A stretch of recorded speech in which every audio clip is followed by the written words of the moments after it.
안녕하세요. 인포마켓 강용훈 대표입니다. 우리가 휴일이었던 3월 1일 미국 증시가 난리가 났죠.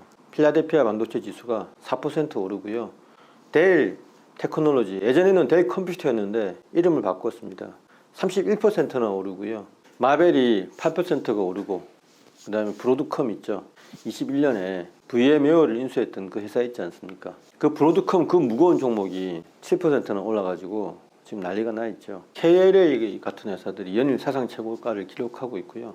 온투 이노베이션이나 캠텍 같은 광학 검사 장비 회사들도 잘 가고 있거든요. 월요일 기대하신 분들이 많을 텐데, 보통 이렇게 특정 종목들이 급등을 하면 대부분 꼭지다 이렇게 보시는 분들은 지금 두려워서 이게 주가가 급등해도 어떻게 하실 줄 모를 겁니다. 그에 반면 지금도 들어가겠다 하시는 분들은 어떤 종목을 사야 되는지 굉장히 노심초사하실 텐데, 저는 어드밴티스트 11월말 IR을 보면요 굉장히 좋은 힌트를 얻을 수 있지 않을까 생각을 하고 있습니다. 어드밴티스트는 일본에 있는 세계적인 검사 장비 회사이죠. 시총이 48조나 되고요. 파워는 엄청나게 올라가지고 68배나 됩니다. 이 회사가 만드는 검사 장비는 정기적 검사 장비죠. 광학적인 것보다는. EDS 공정에서 프로브 카드를 장착하는 그 장비도 생산을 하고요. 다양한 걸 생산을 합니다. 그래서 이 회사가 반도체 경기에 바로미터라는 이야기는 그전부터 있었는데, IR 자료를 보니까 굉장히 흥미로운 내용이 많습니다. 3월 넘어서 반도체 주식이 급등한 걸 보면 그때 이 회사가 한 이야기가 의미심장했다 이런 생각이 들었습니다. 이 회사가 전망한 걸 보면요, 우선 이것부터 말씀을 드리면 22회기 3월 결산 법인이니까 지금 23회기는 24년 3월 31일에 끝나는데 아직 끝나지가 않았죠. 미국 달러로 계산을 해놓았거든요. 그러니까 22회기는 23년 3월에 끝난 건데, 이 회사는 크게 SOC라고요. 요거는 비메모리를 통칭해서 SOC라고 합니다. 시스템 온 칩이라고. 그래서 SOC 테스트 장비하고요, 메모리 테스트로 나누는데, 메모리 테스트가 SOC 테스트의 한 3분의 1도 안 됐었거든요. 그게 22년에 보면 40억 달러가 SOC 테스트 분야고요. 메모리 테스트는 12억 달러. 그러니까 한 1조 정도 훨씬 넘는 그런 규모죠. 올해 아직 안 끝났지만 23회기에는 33억에서 34억 달러로 추정을 하고 있습니다. SOC 테스트. 그러니까 그 비메모리 분야, 시스템 분야는 그렇게 예상을 하고 있고요. 메모리 분야는 경기가 안 좋아서 23년이 안 좋았기 때문에 전 회기보다 줄어든 11억 달러. 그러니까 한 1조 4, 5천억 되겠네요. 그죠? 그 정도밖에 안 되는데 24회기를 어떻게 예상을 해 놓았냐. 놀랍게도 23회기가 33에서 34인데 원래 테스트는 항상 불황에도 굉장히 꾸준했거든요. 근데 성장성이 이번에는 별로 없다고 예상하는 거예요. 33에서 36이면 거의 이게 증가하는 게 없잖아요. 그렇죠? 증가폭이 거의 없습니다. 근데 메모리 테스트 분야에서는 23회기가 11억밖에 안 되는데 그것보다 13에서 16억, 최대 16억이면 11억에 비해서 거의 50% 가까이 늘어나는 거니까 보수적인 어드밴티스트가 메모리 증가를 이렇게나 수치를 높여 놓았다 이겁니다. 24회기에 대해서.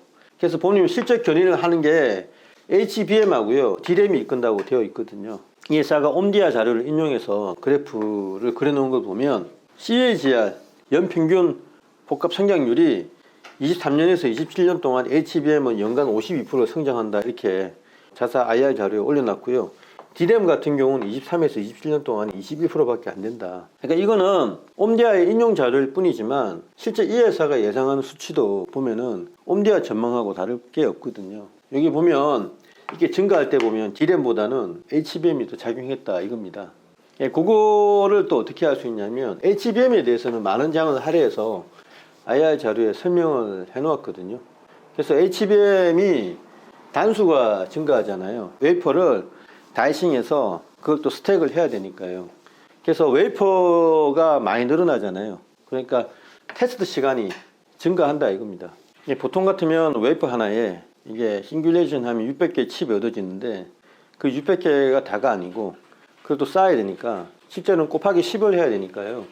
그래서 웨이퍼의 수가 늘어나면서 테스트 시간이 증가한다 이렇게 이 설명을 해 놓았고요. 두 번째는 뭐냐면 전류량이 늘어나면서 주변 회로의 부담이 증가한다 이겁니다. 그걸로 인해서 테스터, 이 회사가 생산하는 정기적 테스터의 확장성이 증가해야 된다는 거죠. 그러니까 이게 어디든 이 검사 장비를 적용할 수 있도록 성능을, 다양성을 업해야 된다는 건데, 다기능을 만들어야 된다는 이야기죠. 그 다음에 동시에 측정할 수 있는 그 능력도 더 증가시켜야 된다는 이야기를 하고 있고요. 싱귤레이션 전후로 측정 성과를 높여야 된다는 언급도 해놓았습니다. 싱귤레이션을 하고 그 다음에 이제 측정을 하는 것도 있고요. 싱귤레이션 전에 측정을 해야 되는 경우도 있거든요. 좀 더 자세히 설명하면 HBM을 싱귤레이션 해서 칩 다이를 쌓지 않습니까? 그 쌓는 건 아마 SK 하이닉스하고 한미반도체가 공정을 하면서 한 단을 쌓고 검사를 하고 한 단을 쌓고 검사하는 거고요. 그리고 이제 어드밴티스트가 개입하는 거는 뭐냐면 싱귤레이션 하기 전에 웨이프 단계에서 웨이프가 제대로 됐는지 검사를 하고 그 다음에 SK 하이닉스가 쌓은 HBM을 가지고 TSMC에 보내면 TSMC가 코어스라고 해서 웨이퍼, 그러니까 인터포저 위에 SK 하이닉스가 보내온 HBM하고 그 다음에 파운드리를 한 엔비디아의 GPU, CPU 이런 거를 웨이퍼 위에 인터포저 위에 쌓지 않습니까? 그 인터포저에 쌓는 것도 스택이라고 표현을 하니까 그 스택을 할 때 이 측정 성과를 높여야 된다는 거죠. 그래서 이런 것도 굉장히 어렵다 이렇게 얘기를 하고 있어서 한마디로 뭐냐면 HBM 시대에 접어든 게 도전이자 기회다 이렇게 표현을 해놓고 있습니다. IR 자료에. 그 당시에는 제가 11월 말에 야 이러면은 이 보수적인 회사가 수치도 올려놓고 HBM에 대해서 이렇게 검사 절차가 늘어나서 이게 검사 장비가 많이 들어간다는 걸 암시를 해놓았으니까 검사 장비 업체가 많이 오르지 않겠냐라고 생각을 했는데 지금 흐름을 보면 생각보다 빨리 이 HBM이나 AI에 대한 수요가 폭발적으로 늘어나면서 미국의 필라델피아 반도체 지수가 연일 사상 최고가거든요. 이 폼팩터가 지금 굉장히 애가 달았다는 이야기가 있거든요. 이 어드밴티스트 장비에 프로브 카드를 조인트해서 SK 하이닉스에 납품되는 구조를 생각하면 하이엔드 프로브 카드, HBM용 프로브 카드를 생산하는 폼팩터가 지금 굉장히 적극적으로 관련 부품 회사를 찾아다니는 이유를 알 수가 있어요. 굉장히 거대한 흐름이 형성되어 있다. AI로 인해서 하이엔드 반도체 시장이 버블 초기로 진행을 하고 있다고 봐야 됩니다. 그럼 우리가 해야 될 거는 HBM이라든가 GPU 생산량이 늘어나니까 지금 검사 장비가 따라가지 못할 가능성이 있거든요. 실제로 검사 장비가 앞으로 SK 하이닉스가 뒤늦게 가장 주문을 많이 할 수 있는 영역이기도 합니다.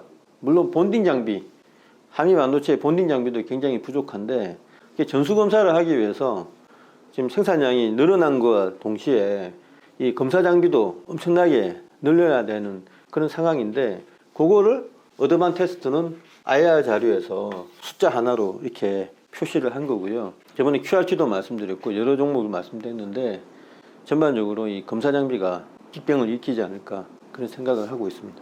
엔비디아와 그의 친구들 제가 많이 강조를 드렸잖아요. 엔비디아하고 TSMC, SK 하이닉스, 그다음에 뭐 에바라, 뭐 디스코, 뭐 한미 반도체 이렇게 연결되는 어드밴티스트 이렇게 연결된 수직적인 구조를 말씀드렸는데 그 밑에 더 밑바닥에 있는 기초 부품들을 생산하는 회사들에 대해서 이제 본격적으로 관심을 가져야 되지 않나. 아랫목이 워낙 뜨거워지고 있으니까 윗목까지 분명히 올 건데 지금 램프업이 되는 과정에서 미처 검사 장비에 대해서 완벽하게 구비를 하지 않은 것 같습니다. 어디가요? SK 하이닉스가요. SK 하이닉스가 HBM의 지금 본류이기 때문에요. SK 하이닉스의 어떤 장비 수요 흐름을 보아도 우리가 어떤 종목을 사야 될지 감이 올 텐데 왜 일본 회사들의 주가가 강한지 좀 곰곰이 생각해 보시면 한국 주식시장에도 비슷한 반드시 들어가야 되고 반드시 증가할 수 있는 그런 종목을 찾기가 어렵지 않습니다. 스스로 공부를 하셔서 지금 어떤 종목을 사야 지금 이 급등장에서 안정된 수익을 올릴 수 있을지 고민을 해보시기 바랍니다. 네, 감사합니다.